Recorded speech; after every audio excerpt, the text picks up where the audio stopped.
This is 16 millimeter sound film. Because it's easily shown on small portable projectors, its invention has greatly increased the use and value of motion pictures. These days, anyone can operate a sound projector.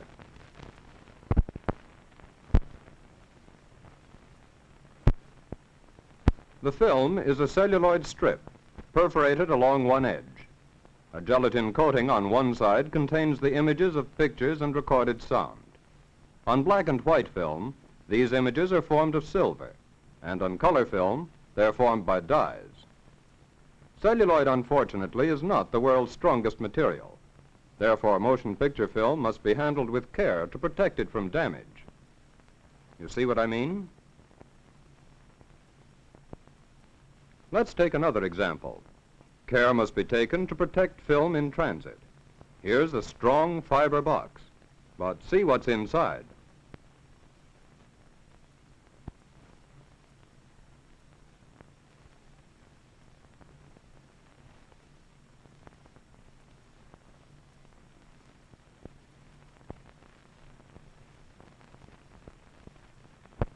If, before we ship a reel of film, we apply a paper band and fasten it securely, at the other end of the line we'll have film, not spaghetti. There are two types of celluloid used in the manufacture of film. One of them, known as cellulose nitrate, is the kind used for the 35 millimeter print shown in the movie theaters. Nitrate film is comparatively strong, but it has the disadvantage of being highly inflammable. It is almost an explosive. Theaters are required to maintain elaborate precautions against fire and to employ highly skilled operators.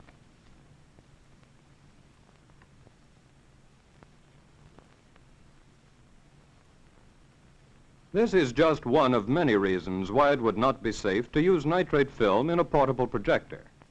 All 16 millimeter film is made of acetate cellulose. Acetate film is perfectly safe, but it's not as tough as nitrate. Any friction against the surface of moving film is likely to produce a scratch. It shows on the screen as a dark vertical line, like this, and this, and this. Hey there! Get your fingers off the film. That's better.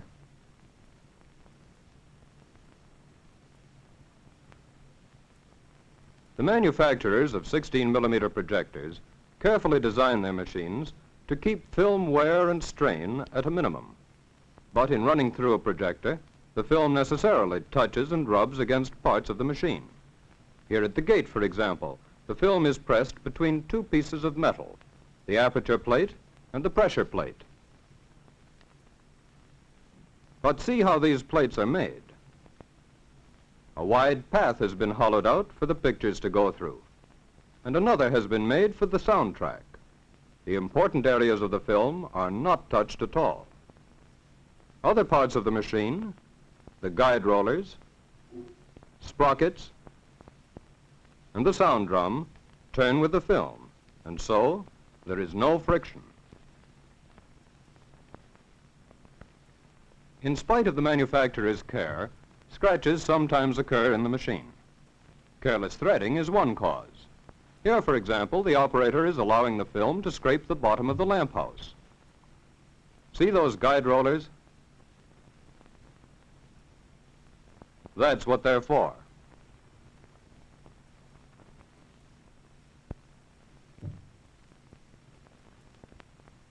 Film runs through the gate at the rate of 36 feet a minute. Dust and particles of gelatin are accumulating on the surfaces of the plates. Eventually, the hollowed out spaces are filled with dirt. And so, we have more of those lovely scratches. Before every reel of film, the wise operator uses a brush to clean out the gate. At regular intervals, he inspects the gate for hard particles of gelatin that the brush could not remove. He scrapes them off with a toothpick. He does not use a knife blade, or a pin. A metal tool would spoil the polished surface of the plates.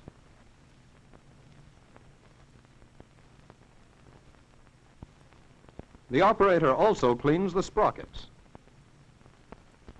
and checks the guide rollers to see that they turn freely. While we're talking about scratches, here's another way to make them. The film is wound too loosely on the reel. We think it ought to be tightened, so we grab the reel firmly and pull the film good and hard. This is called cinching the film, and the scratches we get are called cinch marks. They look like this.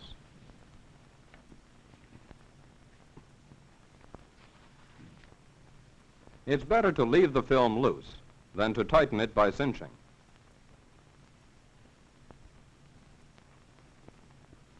The perforations along the edge of the film provide the means by which the sprocket wheels of the projector move the film. Here, the operator has been careful to mesh the film perforations with the sprocket teeth. But a bad splice in the film may cause the perforations to jump out of alignment with the teeth, and so new holes may be punched where they don't belong. It's easy to check for this sort of damage while the machine is running. Gently feel the perforated edge of the film as it passes into the take-up reel. If the film is rough or jagged, stop the machine. Look for the source of trouble.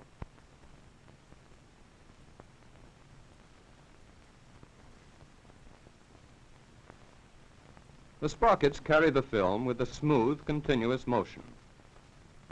But at the gate is a set of claws which move in and out, up and down, to give the film an intermittent movement.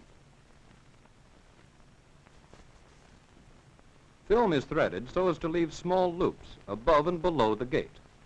Loops act as shock absorbers, confining the intermittent movement to only a few inches of film. A few torn holes like these may travel safe sprockets. But at the gate, the claws fail to drive the film. The lower loop tightens, and on the screen we have a picture that looks like this. Without its shock absorber, the film is being strained. A few torn holes have grown to be a whole series of them.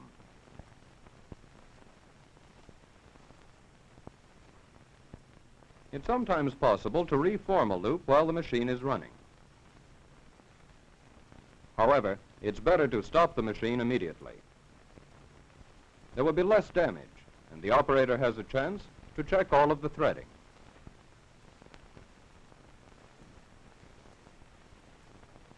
One of the most useful parts of a projector is the wheel. Lets you turn the machine right back.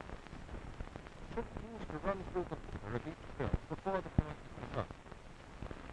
The machine is moving slowly at first. It's a simple matter. The spark will take the thread.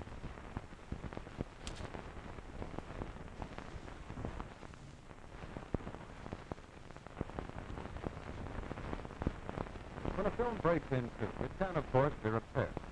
The splice is really a weld, so the trick in making splices is to have the overlapping surfaces absolutely clean. Roughing them lightly with a razor blade will help. And be sure that the cement you use is fresh.